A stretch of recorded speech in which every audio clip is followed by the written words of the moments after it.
Hello everyone, मेरा नाम है राहुल और आज इस वीडियो में हम कवर करेंगे कोड ऑफ सिविल प्रोसीजर 1908 के जो इंपॉर्टेंट टॉपिक रहता है रेफरेंस रिव्यू एंड रिवीजन। दोस्तों, ये टॉपिक बहुत ही इंपॉर्टेंट माने जाते हैं। अधिकतर लोगों को इस पे कंफ्यूजन होता है क्योंकि इसके जो टर्म्स है कुछ हद तक सेम रहते हैं, इनके जो ग्राउंड्स है वो भी सेम रहते हैं, जिस कारण से स्टूडेंट्स को समझने में प्रॉब्लम आती है। तो आज इस वीडियो में हम इसके डिफरेंस देखेंगे, तीनों में क्या अंतर है, किन ग्राउंड्स पे एप्लीकेशन फाइल की जा सकती है और कहाँ पे इनकी एप्लीकेशन फाइल की जा सकती है।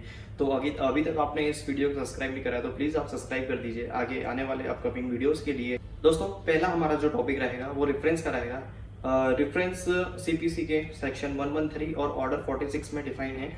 दोस्तों, नाम से ही मालूम पड़ा है रेफरेंस मतलब किसी चीज को रिफर करना। रिफर हमेशा सबऑर्डिनेट कोर्ट द्वारा किया जाता है और जो अपर कोर्ट रहती है, जो हायर कोर्ट रहती है, वो हमेशा रिमांड करती है। ये टर्म हमेशा ध्यान रखना, रेफरेंस और रिमांड में। रिमांड हमेशा अपर कोर्ट द्वारा सबऑर्डिनेट कोर्ट को दिया जाता है और रिफर हमेशा लोअर कोर्ट अपर कोर्ट को करती है। रेफरेंस में हम देखते हैं कि रेफरेंस कब किया जाता है, किन ग्राउंड्स पे किया जाता है।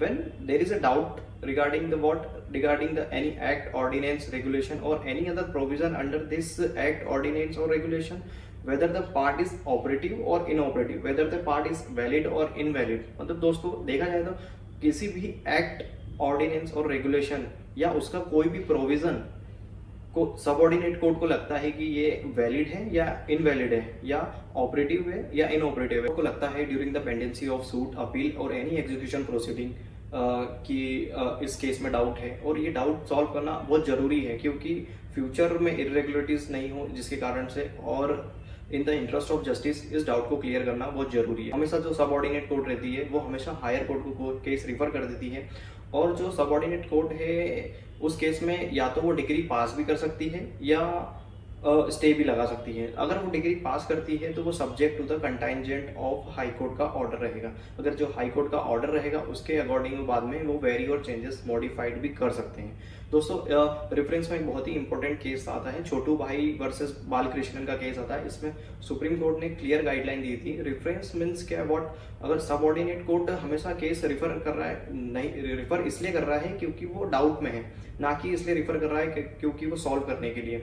मतलब हमेशा कोर्ट ओपिनियन मांगता है, हाई कोर्ट सिर्फ ओपिनियन देगा, ना कि डिसीजन देगा उसमें। दोस्तों, अगला जो हमारा टॉपिक आता है वो रिव्यू आता है। सेक्शन 114 रिव्यू को डिफाइन करता है। रिव्यू मीन्स बेसिकली व्हाट, नाम से ही आपको मालूम पड़ा है, रिव्यू मतलब दोबारा आप उस केस को जांच करना, देखना। दोस्तों, रिव्यू की जो एप्लीकेशन होती है वो हमेशा सेम कोर्ट में, जिस कोर्ट ने डिग्री पास करी है, जिस कोर्ट ने जजमेंट दिया है और जिस कोर्ट ने डिग्री पास करी है, हमेशा उसी कोर्ट में रिव्यू की एप्लीकेशन दायर होती है।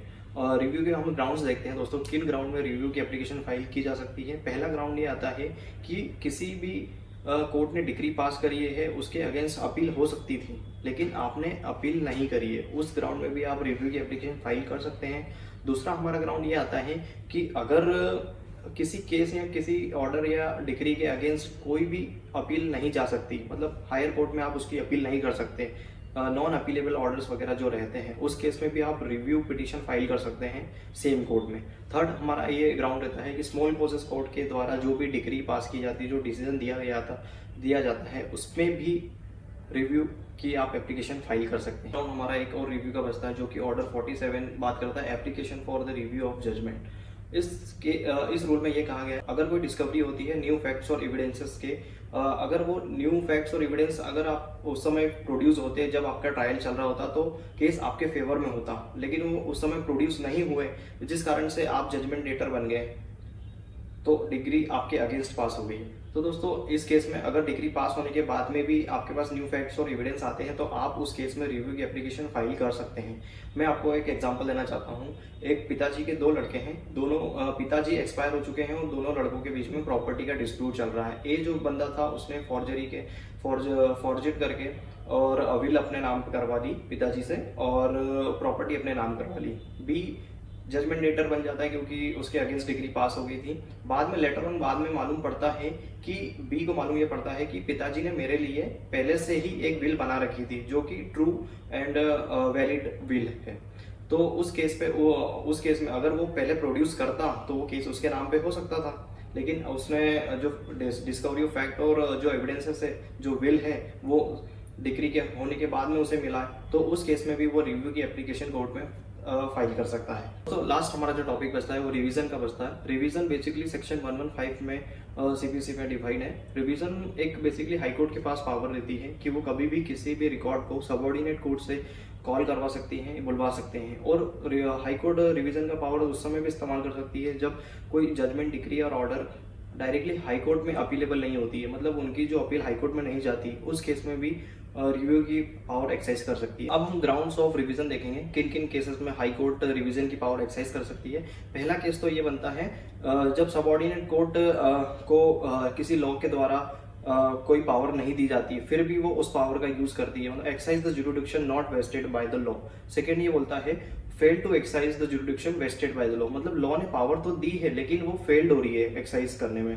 कंफ्यूजन मत होना बेसिकली इसमें, दोनों सेम टर्म से, बट एक में पावर दी गई है, एक में पावर नहीं दी गई है। थर्ड हमारा ग्राउंड ये बनता है कि जो एक्सरसाइज, जो जुरिडिक्शन दिया गया है लॉ के द्वारा, वो जो सबऑर्डिनेट कोर्ट है वो इलीगल तरीके से यूज कर रही है, जिससे कि इनजस्टिस हो सकती है नीचे और जस्ट इरेगुलरिटीज पैदा हो सकती है।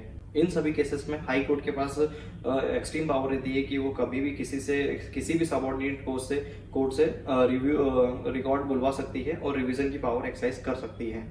सो दोस्तों, वीडियो को हम समाप्त करते हैं। हमने 3 चीज देखी है, रेफरेंस, रिव्यू एंड रिवीजन। इन तीनों में कंफ्यूजन मत होना दोस्तों। रेफरेंस हमेशा हाई कोर्ट पे की जाती है, रिव्यू हमेशा सेम कोर्ट में की जाती है, और रिवीजन की जो पावर है वो सिर्फ हाई कोर्ट द्वारा ही यूज की जा सकती है। हमने सभी के तीनों के सेपरेट ग्राउंड्स देखे, किन किन केसेस में एप्लीकेशन फाइल की जा सकती है, किन केसेस में फाइल नहीं की जा सकती, ये सारे ग्राउंड्स देखे हमने। वीडियो अच्छा लगा तो आप शेयर भी करिए प्लीज। इससे शेयर करने से मुझे मोटिवेशन मिलेगा और आगे अच्छे वीडियो बनाने के लिए मुझे इंस्पिरेशन मिलेगा। सो दोस्तों, thank you, have a nice day.